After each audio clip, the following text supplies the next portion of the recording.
بسم اللہ الرحمن الرحیم۔ عرب اور خصوصاً قریش یعنی بنی اسماعیل ظہور اسلام کے ہزاروں برس پہلے تجارت ہی کے پیشے سے وابستہ تھے۔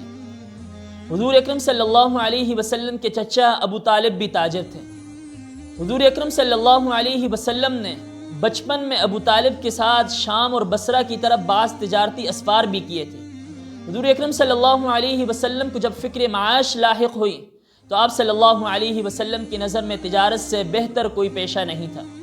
آپ صلی اللہ علیہ وسلم کے حسن معاملہ کی شہرت ہر طرف پھیل گئی تھی۔ لوگوں نے آپ صلی اللہ علیہ وسلم کو امین اور دیانتدار کا لقب بھی دے دیا تھا۔ اس زمانے میں لوگ عموماً اپنا سرمایہ کسی تجربہ کار اور امین شخص کے ہاتھ میں دے کر اس کے ساتھ منافع میں شرکت گوارا کر لیتے تھے۔ آپ صلی اللہ علیہ وسلم بھی خوشی سے اس شرکت کو گوارا کر لیتے تھے۔ آج کے دور میں بھی اور اس دور میں بھی تاجر لوگ بہت ہی کم امانتدار اور دیانتدار ہوتے تھے۔ آپ صلی اللہ علیہ وسلم نبوت ملنے سے پہلے ہی تجارت کے اندر خاص کر اور ہر معاملے کے اندر عمومی طور پر امانتداری اور دیانتداری کا خصوصی طور پر خیال رکھتے تھے۔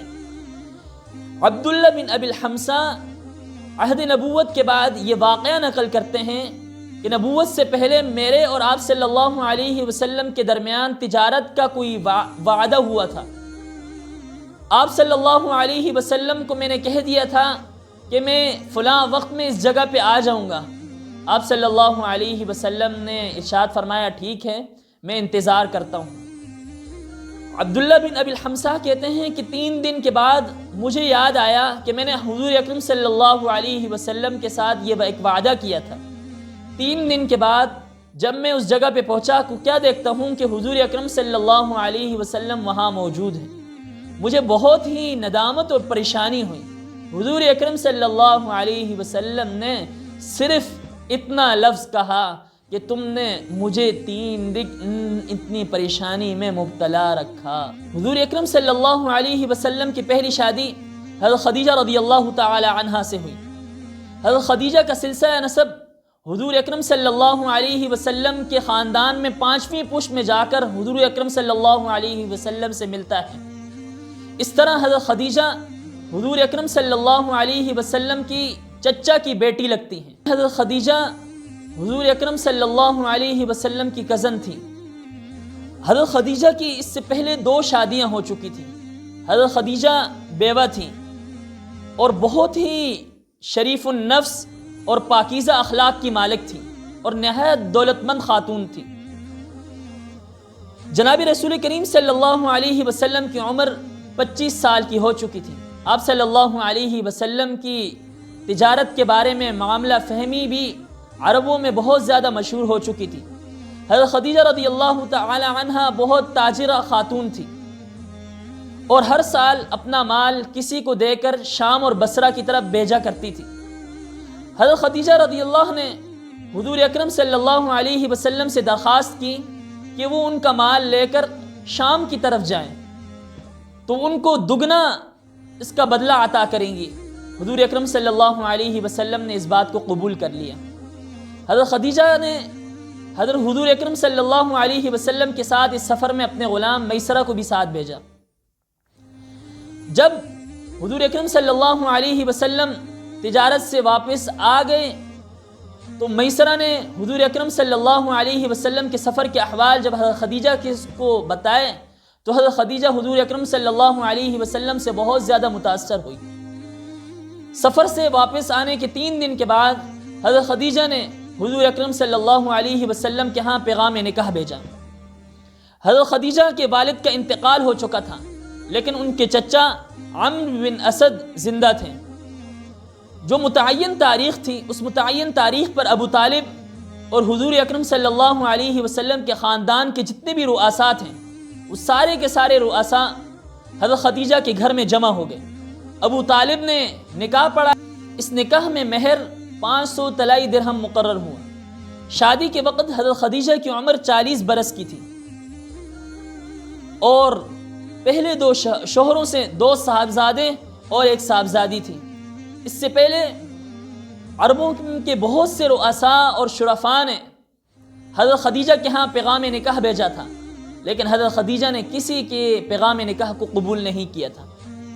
آپ صلی اللہ علیہ وسلم بچپن اور جوانی بھی ہر قسم کے شرک کے کاموں سے باز رہتے تھے۔ ایک مشہور واقعہ یہ ہے کہ نبوت ملنے سے پہلے حضور اکرم صلی اللہ علیہ وسلم کو دعوت کا کھانا لا کر دیا گیا، لیکن وہ دعوت کا کھانا کسی بت کے نام پہ پکایا گیا تھا۔ جب حضور اکرم صلی اللہ علیہ وسلم کو یہ معلوم ہوا، حضور اکرم صلی اللہ علیہ وسلم نے کھانے سے انکار کر دیا۔ اسی طرح نبوت ملنے سے پہلے ہی آپ صلی اللہ علیہ وسلم نے بت پرستی کی برائی شروع کر دی تھی، اور جن لوگوں پر آپ صلی اللہ علیہ وسلم کو اعتماد تھا ان لوگوں کو آپ صلی اللہ علیہ وسلم بتلاتے تھے کہ یہ بت پرستی گناہ کا کام ہے، برا کام ہے۔ رسول اللہ صلی اللہ علیہ وسلم جس زمانے میں پیدا ہوئے، مکہ میں اس وقت 360 بت تھے۔ آپ صلی اللہ علیہ وسلم نے کبھی بتوں کے آگے سر نہیں جھکایا، کبھی بھی آپ صلی اللہ علیہ وسلم نے جاہلیت کے کسی رسوم میں شرکت نہیں کی۔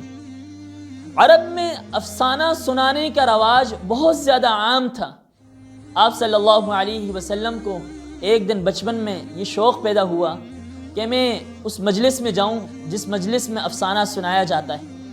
آپ صلی اللہ علیہ وسلم رستے میں اس مجلس میں جا رہے تھے کہ دیکھا رستے میں ایک جگہ پہ شادی ہو رہی ہے۔ آپ صلی اللہ علیہ وسلم اس جگہ پہ کھڑے ہو گئے، لیکن آپ صلی اللہ علیہ وسلم کی وہاں آنکھ لگ گئی، اور جہاں افسانہ سنانے کا رواج تھا وہاں آپ صلی اللہ علیہ وسلم نہیں جا سکے، کیونکہ آپ صلی اللہ علیہ وسلم کو اللہ رب العزت اس طرح کے مشغلوں سے، اس طرح سے کاموں سے ہمیشہ کے لیے محفوظ رکھنا چاہتے تھے۔ نبوت سے پہلے آپ صلی اللہ علیہ وسلم کے جو دوست تھے وہ نہایت پاکیزہ، با اخلاق، بلند مرتبہ اور عالی منزلت تھے۔ ان میں سب سے مقدم حضرت ابوبکر صدیق رضی اللہ تعالی عنہ تھے، جو سالہ سال آپ صلی اللہ علیہ وسلم کے ساتھ رہے تھے۔ حضرت خدیجہ کی چچا زاد بھائی حکیم بن عزام بھی آپ صلی اللہ علیہ وسلم کے نہایت خاص لوگوں میں سے تھے۔